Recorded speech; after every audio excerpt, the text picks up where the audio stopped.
Hey gang, welcome to the Wilson Combat Channel, and for our subscribers, welcome back. And we hope all of you will be subscribers. There's a lot to watch here.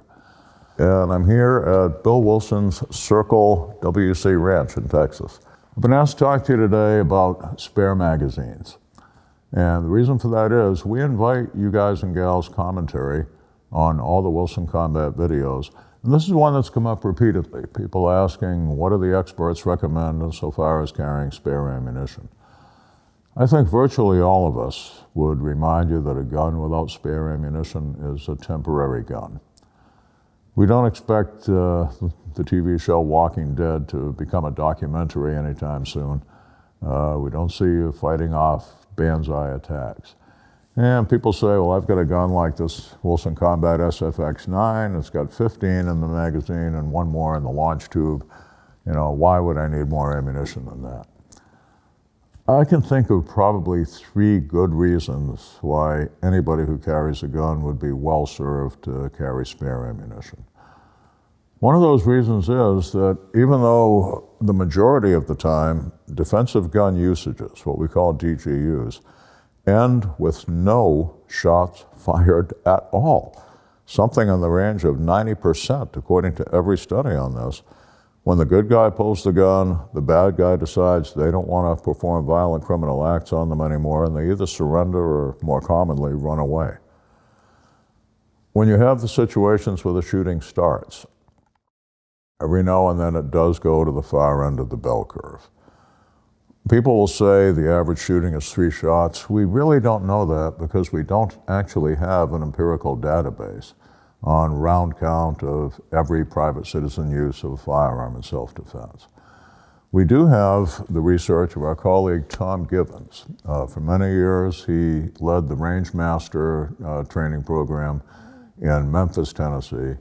And as of this recording, he has documented almost 70 of his private citizen students who have been in shootings. He found the most any of them had fired was 11. Now, that's fine if you have a 16-shot pistol, but if you had an 8-shot pistol and you needed 11 rounds, a spare magazine would be an awfully good idea.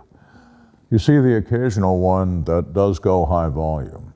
Lance Thomas, the famous watch repairman in Los Angeles, whose shop became a repeated target for violent attacks by gangbangers.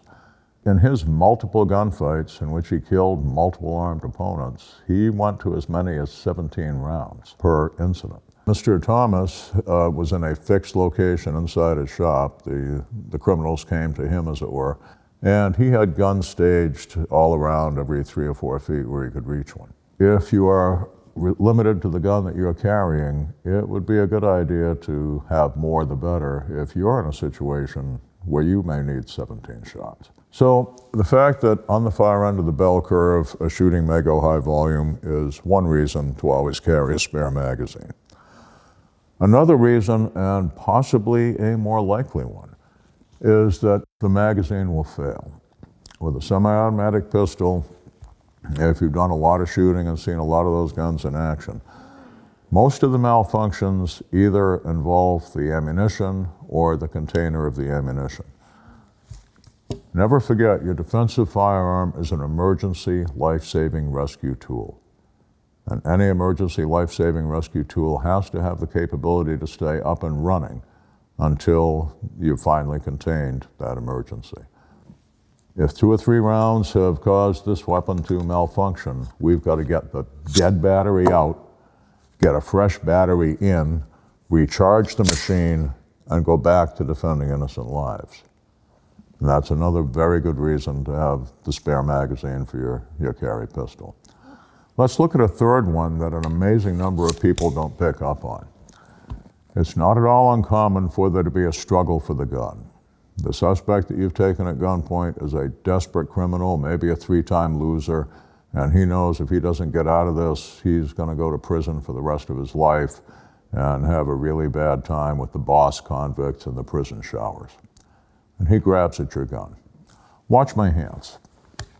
If the two of you are facing each other and you're right-handed, his left hand will probably be the closest to the firearm. a bat downward like this to deflect it off him, and then a grab.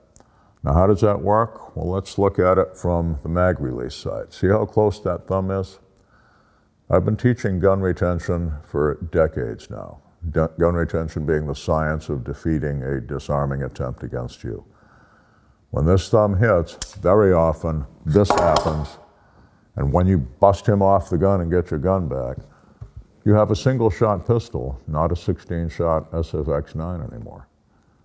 Unless you have a spare magazine that you can snap into this gun and bring it back up to full capability. So these are some of the reasons that we recommend you carry spare ammunition. The very fact that you're carrying the gun reflects your recognition that you could one day become involved in a situation where you need it. If you need it, you may need every round available. What's the average round count? Doesn't matter, because if you think about it, the need for the gun itself in self-defense is an unusual occurrence. It's an aberration of the norm for your normal life experience. How do we determine an average aberration from the norm? The answer is prepare for the worst, hope for the best. The very fact that you carry a gun means you're prepared for the worst. It makes sense to have a spare magazine to be able to keep it going. Thank you for listening. As you've noticed, we listen to your comments, and therefore we solicit them here. We'll look forward to seeing you back at the Wilson Combat channel, to which we also hope you'll subscribe. We'll catch you next time.